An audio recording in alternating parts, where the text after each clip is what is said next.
like, it could literally just have Gary in it, to be honest. Okay. Oh, thanks. Cheers. Yeah. Nice. Are we on? Not yet. Trying to tell people to refresh here because I just reconnected to the Wi-Fi. Well, this Darren Clink guy is really happy. Okay. Hopefully this is going to stick in there. The Wi-Fi's been a little choppy today, guys, so we're going to hope that this doesn't get bad. I've got you up on chat on another phone, so...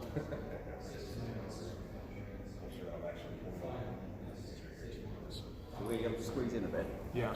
Just so I can get up close close to and Gary. personal. Come on. We're all friends here. Hello, how are you? Very good, very good. So here we are with the I'm getting this interview. So let's start with introductions here. So Matt Bartels, I know you obviously for a long time. Matt Dove 10. You got that wrong. Yeah, sorry. Every time. Sorry. Matt Dove 11, right? Number 1. Just in case. So this is Matt Bartels, Gunnar and Gary. I'm VATGov none. It's Gary Oliver, yeah. Okay. And SimFest, right? That's, okay, so SimFest as well. Give them a follow if you haven't. Yeah. Good group. All right, so let's get started here. Let's talk about what's coming to VATSIM. What's going on with VATSIM? A lot of stuff is coming to VATSIM right now. I think best thing to do is just talk about codec, because that's what everyone is talking about. So I guess I can kick us off, and then maybe Gary can elaborate. Because we need to talk a little bit louder here too. Sure. So just, if it's too weak for you guys, just let us know. Yeah, absolutely. So let's talk about codec. So this weekend we've been doing our biggest test yet. How many users? 517 we started with this weekend. I think we then picked up another 50 odd, so almost 570. 570 people. Which is 200 more than we were hoping for, so that's gone well. And the purpose of that test is basically to stress test the server. Make sure it doesn't fall over, make sure that the process for getting connected is sound and resilient and makes sense. And yeah, over to Gary on how it's gone. Mainly to check that also that we didn't have problems that we didn't know about. So actually the good thing that's happened this weekend is all of the problems that have come up we already knew about, which is quite good. There was a few problems with some of the controllers dropping offline yesterday. Okay. Suspected there was a problem there and I hoped it had gone away, and it hadn't, so we fixed that last night, so that has gone away. And the stress test on the server's gone quite well, because the server has the absolute maximum CPU the server went up to. It used 3% of its CPU for 120 active connections, so we think we can get about 3,000 on a single server, which should cover for across the pond and people who want to come back and join VATSIM. So fundamentally the good thing is the server side has been absolutely rock solid. It's the bits that we've had a few issues with the bits around the outside, so we got rid of the volume slider in vPilot. That was a big problem for people. I assumed if we just got rid of it, people wouldn't notice, but of course they have. So we need to get the volume slider in vPilot back. We want to put microphone calibration, so when you open it, it confirms your microphone is within the right range. So it does quite a good job at levelling everyone's voice to the same level if your microphone's set correctly. So we've had quite a few people this weekend who have had their microphone set for the old codec, which is quite low. I think you found that, didn't you? You have to set your microphone down. No, I didn't actually. I don't think I had to make too many changes with the client. It was pretty straightforward. So the idea is if we get everyone within that green band, then it should normalise it and we won't have the volume issues we've been having, so that is essential. We've got a few things around the radio transceivers, how we want to make it easy for everyone, because at the moment people are having to add vis points in and manual transceivers. So the idea is we will have a database that grows that, I don't know, as you log on to Minneapolis Control, you end up with all of your radio masts, all of your transceivers in the right place. But other than that, there's not actually that much left to do. Okay. So, as we were saying earlier, I'm not doing another cross the pond with old voice. Okay. So I'm not giving dates, because you know when you give dates we find more bugs and it all goes horribly wrong. But you can take the hint from that. Yeah. Because we all know when cross the pond is. Yeah. So based on how it's gone, it couldn't have been any better. And all of the little issues has just been around the periphery. set up with Explain, but that will be solved when the Swift client's in and once, I mean, I have no idea how Explain works, so the fact anyone's connected is a miracle. Sure. The ATIS is obviously a bit of a problem, but to be fair, we only got that finished off on Monday night before I got on the plane, so Mark, Justin and myself, Justin's been absolutely brilliant, the V8's developer, he's one of our first third-party add-ons other than Ross with VPilot. We get that done, and yeah, so the idea is, after this event, everyone's had their fun today. Mark has been sat at home in the UK and has rewritten a lot of the server stuff that we were finding problems with. Thanks, Mark. Thank you, Mark. Hi, Mark. Can we all say hello to Mark? Hi, Mark. Hi, Mark. And we will be taking the server down either this evening or tomorrow to push all of those updates to it. We will shut down the Discord channel just for now, so we can just go back and test some of the new updates we want to do. And within the next week or so, we'll be arranging more tests, probably somewhere else around the world. We've done Norway to death now, and we've done the US, so we need to test somewhere else. We've got a good contact in South America if you're watching. I think that'd be a nice place to go down to Quito or something. Somebody from South America, so that's what they're looking for now. So, yeah, I apologize again for the audio is it's a little weak. We'll try to speak up a little bit. Sorry about it's the best I can get with the setup we've got, but yeah. So the codec is coming along. Yes. And of course, everybody wants to know when. Before across the pond. Before across the pond. 2019, not 2020. So. 2019. Before across the pond. So there's a good range. So,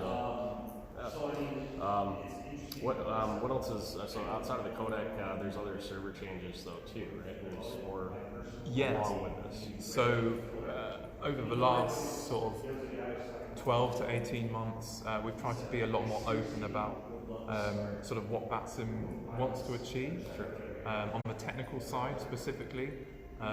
So we've had a long wish list of stuff that we've wanted for a very long time. You know, the community's been crying for change. Voice is part of that, but all kinds of other things. So what the guys in the tech world have been doing, you know, Matt, Aidan, Zach, is trying to get technical development to be community driven. And so we're going from the legacy setup we had, where like one or two vice presidents on the board of governors would do all the tech, and you know they would work on their bits and pieces, and it was really, you know, this huge bottleneck of work going through like one or two people to expanding teams. So, you know, bringing in like geniuses like Gary and Mark and their guys, but also other people from all over the world. We've got a huge These are dev people team. who don't necessarily strive for a staff role. So this was what put us off in the beginning, was to do any development on VATSIM, it was assumed you would become a VAT Gov 1, 2, 3, whatever the tech team was. And a lot of, like, I personally don't want to do all of that. I want to do the tech stuff and have guys who like doing that do all of that part of it. And I think that's what's been really good now is, well, you're not VATSIM staff, but you're a developer, you know, apparently we pretend to know what we're doing. And they just, you know, the support we've got from VATSIM as developers now is 100 times better than it's been before. I mean, previously it took us 2 years to get an NDA agreement, whereas now it's welcome to the team, try something out, let us know what you've got, give it a go. And that's really good. I mean, we're getting the right people doing the jobs they want to do. When I say jobs, the hobby they want to do. Yeah, absolutely. Yeah. So in terms of sort of features, so there's all kinds of stuff that we want to achieve. Obviously, VATSIM runs, or the VATSIM architecture runs on FSD, which is reliable but old. One of the main things we want to achieve is to up the refresh rate massively. So at the moment the refresh rate is like, what, 5 seconds? Yeah. And you know, we need to up that to something much greater, something like... Depends how insane we're feeling. Yeah. So there's two strands of work with that, isn't there? There's absolutely. the FSD side, whether we can improve FSD to support it, or whether we piggyback onto what we've been doing with AFV and maybe use that as a way of sending things around. But the great thing now is we've got two separate teams working on things, and whoever finds the best way finds the best way. It's great. That's what we need. It's a bit of pushing people forward and trying different ways to solve the problems. Sure. Understood. All right, so what else were we talking about, Matt? There was, so we got the codec, changes to the server infrastructure. There's some other stuff though too. We're talking about voice unicom. That's probably something that people were talking about. So yeah. So to start off, we don't want to jump into the deep end. So when we launch AFV, we're going to start off on 122.8 like you have today. It's going to be where all the other frequencies are line of sight. It's actually going to be range limited to just about 15 nautical miles for that trial phase. Well, we also ramp up the training for what stage 2 is going to be, where we go to the discrete frequencies worldwide. So it'd be the primary tower frequencies that the ATCUs in the absence of ATC to tune that frequency. So that's going to be a lot of training. It's going to be a lot of stuff on our side to get you the information you need to know what that frequency is going to be. But we have a push that within 6 months of launch, we'll be transitioning to the discrete frequencies. So that'll increase the realism by tuning the frequency you actually would in the real world by looking at your charts. Okay. And the good thing, don't worry that when we say we're doing voice unicom, if you use text unicom now, the range is massive. It won't be like that. It won't be the time when the supervisor put a voice room on 1228. It will be, you only hear the people who are relevant to you to start with. So less is more. You're not going to be over the top of the US and have 300 people all transmitting on the ground. So we're deliberately limiting to stop that from happening. And that also actually, the bit Matt was saying about having the website that will have all the aeronautical information, that will also be driving the new ATIS box. So when you're online and there's no air traffic controllers, if you filed a flight plan on VATSIM, wherever your departure, destination and arrival airport is, there will be an automatic ATIS will get put online, and that will have the runway in use, the weather information, and the runways in use come from predefined rules that are set by the division. So it doesn't just say the winds are in this direction, it says, well at Heathrow before 3 o'clock it's landing 27 left, departing 27 right, at 3 o'clock it flips over, and only if the tailwind's not more than 10 kilometres. So that all ties in with this Unicom bot feature, just to make the whole Unicom experience a lot less fail than it is now. Just get everyone on the same page, heading in the right direction, being able to hear each other. Sure. So, but when so for controllers though too, because obviously they're going to have questions. So when they log on though, they'll be able to override that ATIS manually. So when they log on, and in the US OpenV ATIS, it just gets rid of it. It gets rid of any of the bots and puts their ATIS on. If you're a Euroscope controller, it puts your Euroscope ATIS up. At the moment, we've got this text-to-speech engine, but we will have the ability to use the set of real-world WAV files that you want to do. So we don't want to take away from the controller clients and change the way everyone works. It's in addition to the controller clients. Sure. Okay. I'm just reading through some questions here too. So we talked about the CTAF here. I know there's a lot of questions that are coming through here.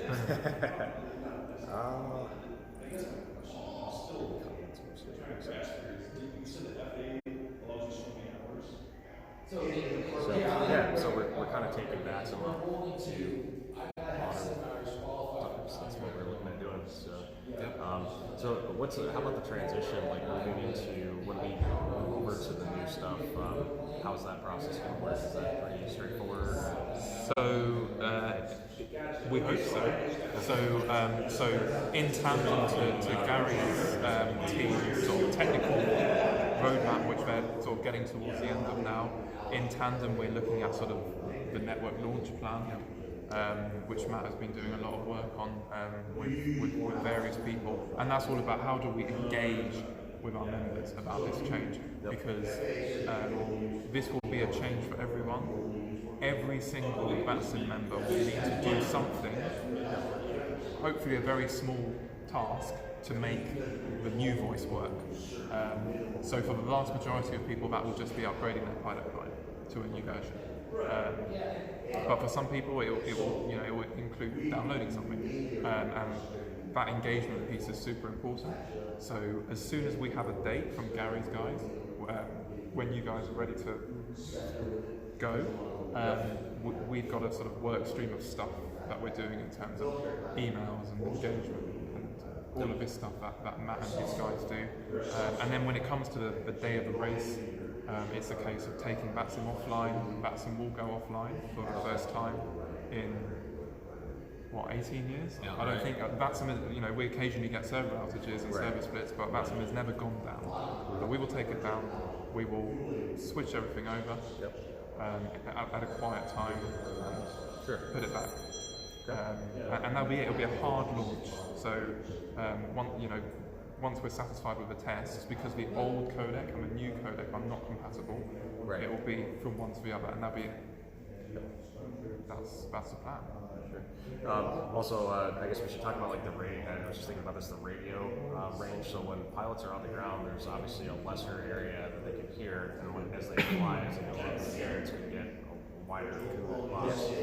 One of the concerns that I had about this, having worked on like pilot edge and stuff before, is pilots being like, if you're working on big airspace, so let's take Minneapolis for example. The best example, I think, apart from Norway control, as we found. So, like, if you have a pilot departing Bismarck, and that's way on the western side of airspace, and somebody departing Green Bay, they're not going to be able to hear each other. So, I guess my concern would be, and I'm sure other people that share this, is like if the pilots can't hear each other and they're stepping on each other a lot. That's my biggest concern. Okay. So what we have is we have the magical transceiver relay system. So you have all your radio masts all around your airspace, however many of those you have. At each airport you're working top down, you've probably got one as well. You've got the Green Bay and whatever, Bismarck was it? The two airports? So you have radio transceivers there. And then what you do is you say, well actually, I'm working top down today, so all of my radio receivers will be set up as a relay, which means the guy transmitting on the ground here is heard by the guy over here because it's relayed through the transceiver network. So that means that no one in your top down airspace will not be able to hear each other. If you then get a few lower level controllers and you want to simulate the fact that there's a guy 5,000 feet here who can't hear the guy 5,000 feet here, you can take the relay off. So it's configurable what mast you've got relayed to who. So the controller will actually have direct control? Correct, yeah. And then you will, I know everyone wants it, and I think we're able, the solution now supports, it's just how we do the UI for it. The solution will be, you can actually have multiple center frequencies, so just like in the real world, you can hand guys off to different transmitters and call me back on 1235 or whatever it's. Yeah, so I was going into that, so we have the ability to enter, again, take Minneapolis as an example. We've got all the radar locations for the ERAM client, which provides realistic radar coverage. So we'll be able to possibly move into having realistic radio That's the plan. And the FAA is easy because you guys have a database. So it's what we do for everybody else. So we need some. The problem we've got, and this was the bit I never understood when we first took this on, when I said how hard could it be. Everybody in the world has a slightly different way of doing things, slightly different databases. So I think. There will be something for everybody, and how simple that is and how we launch that, I think it will just get better over time. But worst case scenario at the moment, shove some viz points in, set a relay up, and you can control any airspace in the world, hopefully.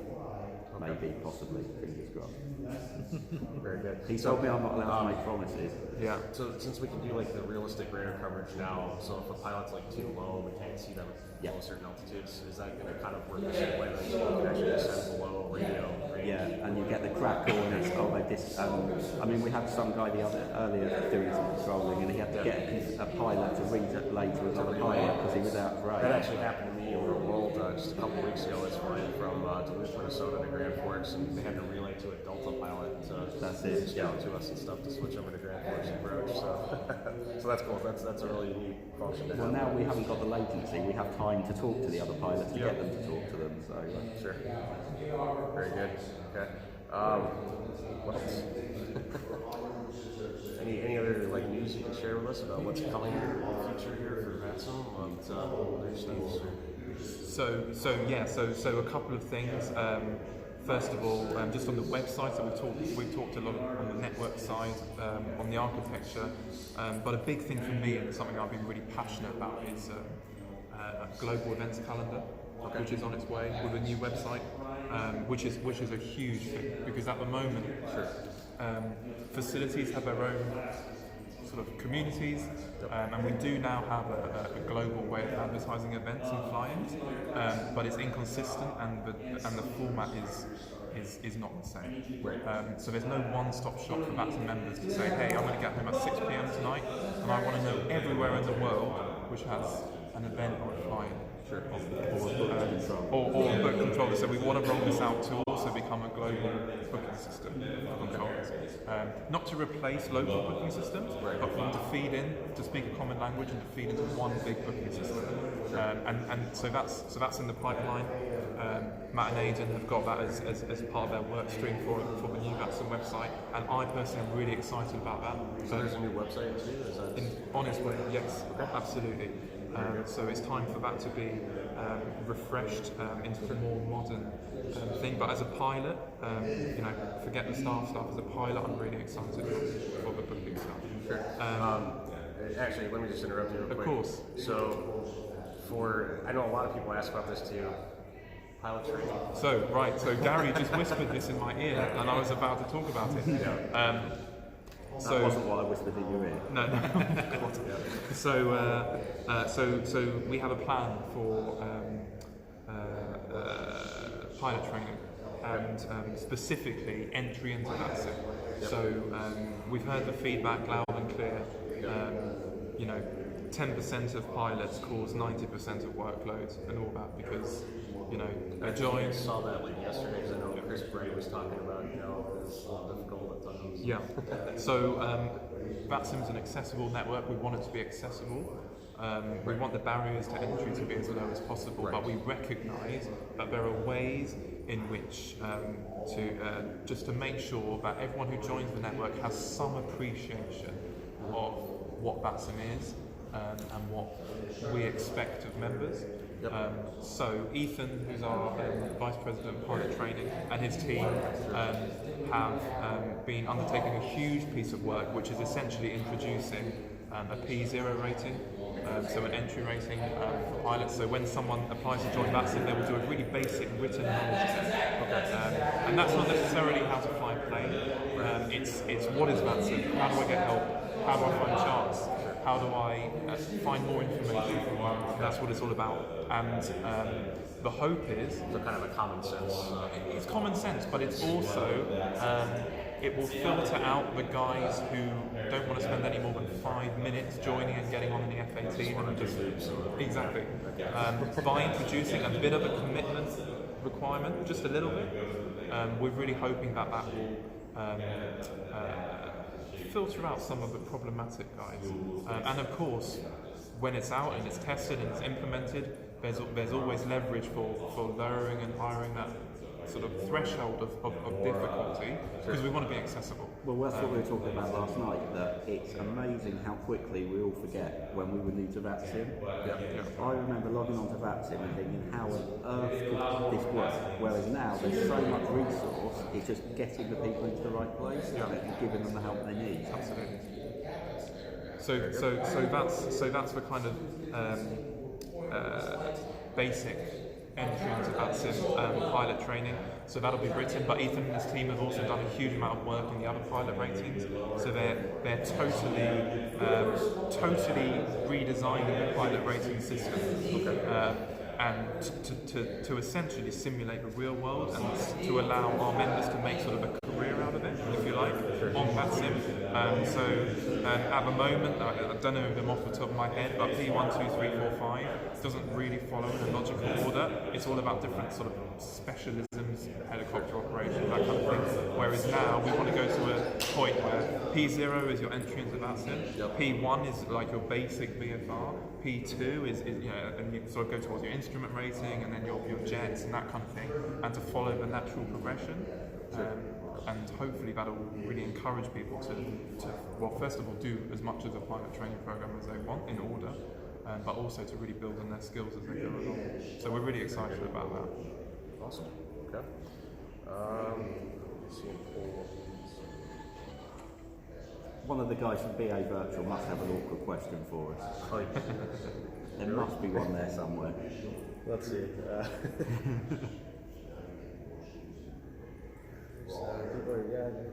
We're covering kind of a lot here, so So yeah, new website. Oh yeah, so the VAT, you planning to work with like Star? I don't know if you've talked to those guys at all. They kind of are offering like a pilot training like course for members to get started and stuff as well. Are you guys looking for like assistance with people to get involved with stuff like that to actually like help newer members? And So one of the great things that I found about VATSIM when I joined is that it's really community driven.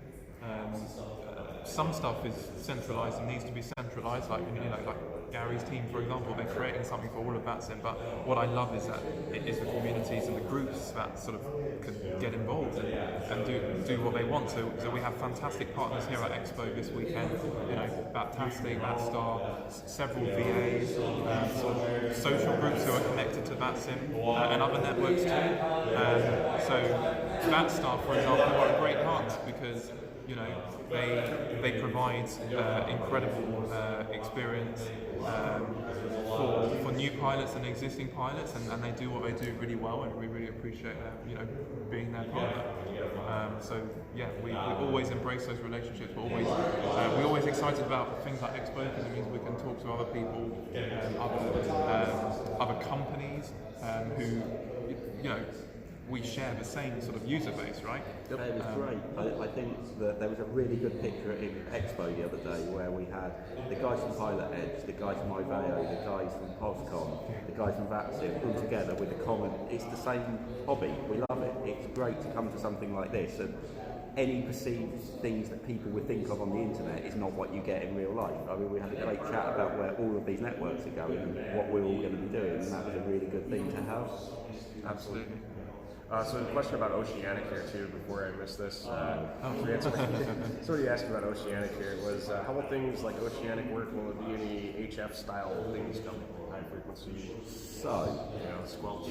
don't distract the mark with HF simulation again. We had a discussion earlier of where the position of the sun would be so he can simulate HF. So the system will support it. It's not a problem. That's something quite trivial to do.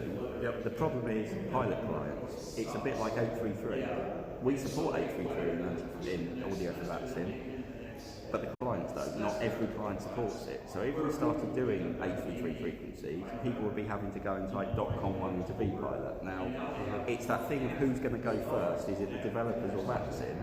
And that's what we've been trying to talk to some of them this weekend about. Same with HF. I don't know. I know X-Plane probably supports it. I just don't know about P3D. Certainly doesn't natively.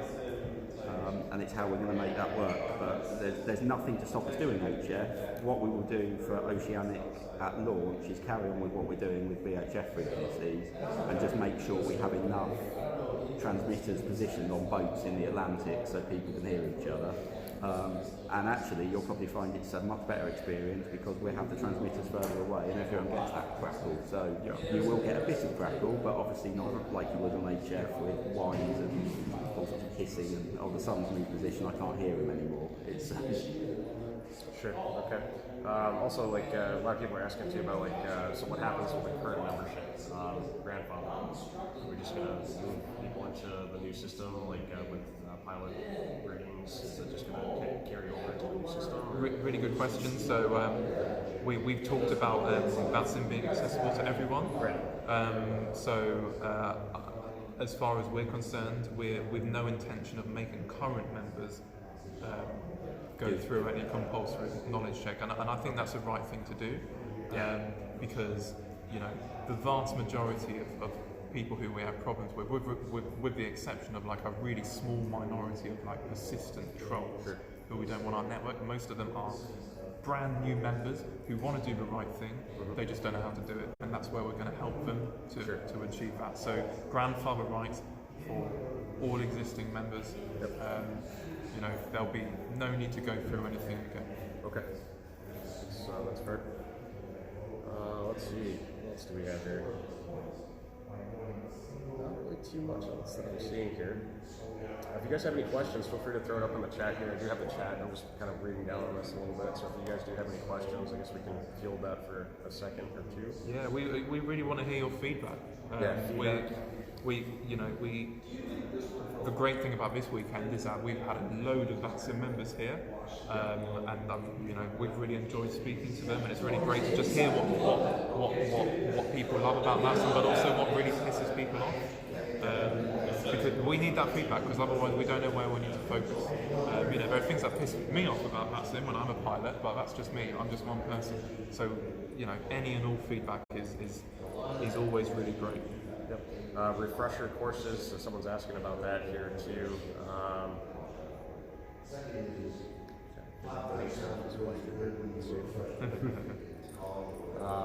So I guess, people that are just looking to get back into it. I'm sure you're expecting there's going to be a lot of people that are probably returning to VATSIM, especially on the code. That was the strangest thing this weekend. The amount of people that says, I used to be a VATSIM member, I'm going to go home and try it when this gets released because they can hear people again. And that was a really, really good thing. Yeah. And you said, was it 570 is on the beta now? Yeah. Wow. So we were, anyone who turned up at the show, we invited them along. And, obviously everyone who took part in the flight. We're not deliberately excluding people from the beta. It's not that, it's an exclusive club and we're picking people that we like. We are doing it in a phased way so that we can get the best technical benefit out of the small amount of testing we've got in order to get there as quickly as possible. So we started off the weekend very cautious, and as the weekend's gone on, we've kind of thrown caution to the wind and invited more people to the beta, and even people who haven't got slots. That's it, and that's the great thing. People are willing to help out, and that's what we really, really want. Okay. So people are asking again about Unicom, and this is something that I raised with you, Matt, as well. I feel like this is what you need for some of the conversations starting. People are obviously a little concerned about controlling the Unicom. Even if you keep it to a smaller range, that's obviously has to be a concern. I had an idea, and I don't know if you guys have thought about this at all, but like having the client almost for pilots to be able to meet people. Sorry, No, you're the guy that knows. I don't know anything. So, I still think it's a myth. no, it's all a myth. The whole thing is a myth. Like, as we go along. No, so, what we have done is on the pilot clients and the controller clients, you can see who has been transmitting to you. Not their name, you can see the call sign. So all you need to do is say to a supervisor, Speedbird 6 Alpha Charlie has been controlling the frequency. The supervisor can go, yeah, Speedbird 6 Alpha Charlie was transmitting at that time, and they've got the evidence. So from a supervisor point of view, they've got a lot more tools than they had previously, and it's not so much for supervisors, it's for actual controllers and pilots. Because if the community of people who are flying online can see who's doing the trolling, that stops that person from trolling because they know they're going to get reported, and they do it because it's anonymous at the moment, whereas now everybody can see that that person is being a complete and utter bellend and will be dealt with by the community rather than the supervisor. Sure. Export box. So, export box at the moment is the only. So, we have at the moment we've only integrated VPilot natively because there's so many changes, and we can work with Ross really quickly to push those changes to VPilot. The standalone client is there because we're making so many changes to the voice system. There's no point having 6 or 7 developers all keep having to push updates out just because we've changed something in the back-end server that's broken with the client. So I would imagine the order is going to be as so. So we're going to have, at the moment, export box. You can connect to the network with export box and run a standalone audio client, which means you can get on new voice. You can also run that standalone audio client outside of Squawkbox or even on a different machine on your network. So you actually get the bonus if you can now take the audio out of Squawk X-Plane and move it to wherever you want to run it. But the order will be VPilot first, which is done. Okay. That's keeping up with all the updates. Swift will come pretty much straight after because they've got a version that is working in cross-platform, so that will cover for users on Mac and Windows. Export box all depends on whether Chris gets time to do it. You can still support export box if Chris gets it over and done. Brilliant, that's what we want. So can't give a time frame on that. Euroscope will come around the same time just after Swift, and all of Ross Coulson's clients will get done at the same time. And again, they will just rework on what we've done on vPilot. So we're not excluding anybody on any of the existing supported clients. It's just they may have to run a little application alongside their existing pilot client. So, and again, in some cases, it's actually good to be able to run it because you can run it where you want. Okay. Also, this is one that I just thought of here. Is there plans to move away from showing full names? Yes. Yeah. We actually have our VP supervisor has been and his team are working really hard on an entirely revised code of conduct, and that's going to be implemented here relatively soon. And one of the big changes we did make in that code of conduct is what you have to sign in as. So we're no longer going to require full name. You can use your nickname. Like I can sign in as Matt Bartles. You can sign in as Matt B, I believe. Or you can use just your CID.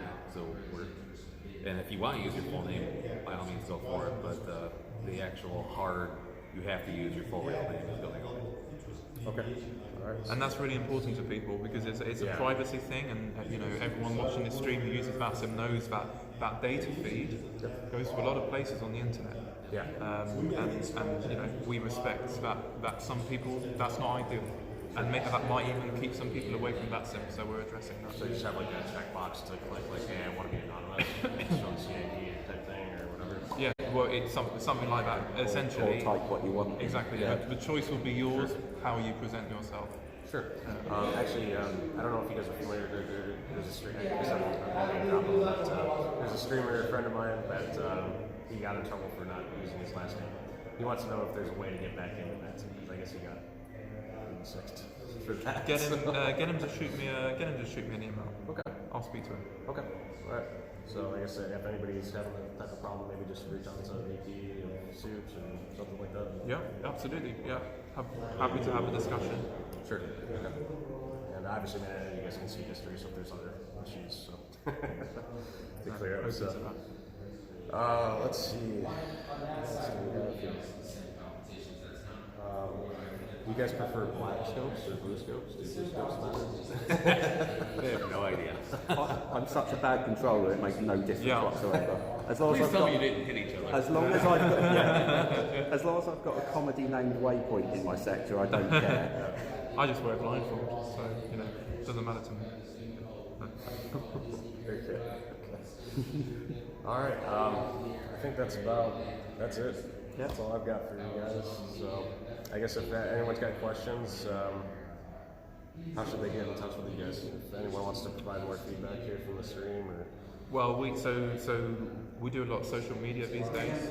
VATSIM's really active on Facebook and Twitter. So feel free. So we've got a page, but we've also got a Facebook group, which anyone who's a member of VATSIM is welcome to join. It's a big group. It's got 28,000 people in it. We've got a Twitter feed, which we're really active on, and we always answer questions there. We've obviously got a forum. Or if you want to talk about something a bit more sort of intricate, email us. Any of us, so all our contact details are on the VATSIM website. Just have a chat with us. do you guys have any, for my curiosity, any interesting numbers you can share with us? Like how many members is VATSIM up to? Over 80,000 active. Yeah. 80,000 active. Okay. 80,000 active members are. I wish I'd done because I actually made a bit of an infographic a few weeks ago with some really interesting statistics, and I'm trying to remember some of them, but I can't off the top of my head. I will share them with you. You guys should make a little YouTube clip and just post it on Facebook. Absolutely. Yeah, we will do that. I'm sure people would be interested to see that. Definitely. All right, that's all I've got for you guys. Appreciate your time. Thanks, guys. Thanks very much. Thank you. Cheers, AJ. Thanks, Gary. Thanks. Pleasure to meet you guys finally. Yeah, finally. Yeah. We'll have a conversation or something. That's it. Oh, definitely. Matt, obviously, always a good time to see you. All right, guys, thanks a lot. Appreciate your time. And enjoy the rest of the day. Thank you very much. Guys. All right, guys. Oh, no. Would you like that? Yes, thank you for my checks. If you were going to do that, it was extremely fair. And I'll try to get this posted to YouTube as well, probably tomorrow at some stage. And sorry, I know it's a little noisy in here. We're trying to find the quietest place we could go. I don't have a great microphone set up here, so hopefully you guys were able to hear most of us. I know that there's another group behind us a little loud. So I do apologize about that in advance. It was like the best we could really kind of do here, just finding a quiet place to go. So what I'm going to do now is we've unfortunately missed the I just realized this. We missed the announcement of Flight Sim 2020, so let me go see if I can hunt down Evan Ryder real quick. So if you guys want to walk with me for a minute, let's go figure out where Flight Sim 2020 is. Huh? I'm sure it's in Vegas, yeah. I'm sure it's in Vegas. Let me grab this real quick. I think I'm going to go have a drink with these guys, too. So I want to see if I can steal a shirt from them as well. Oops.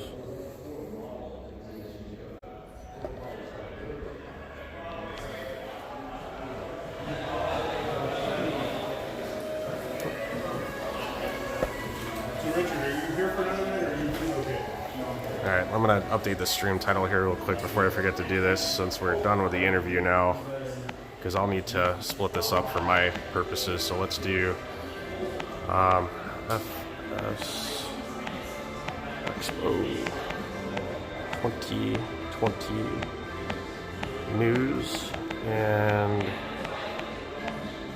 the floor again.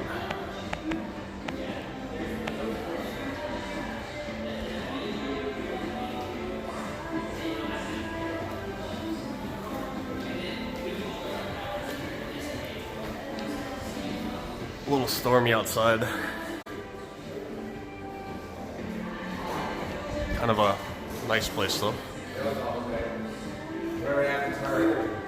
Yeah, I know, we gotta do that. PosCon interview, guys. There's the man of the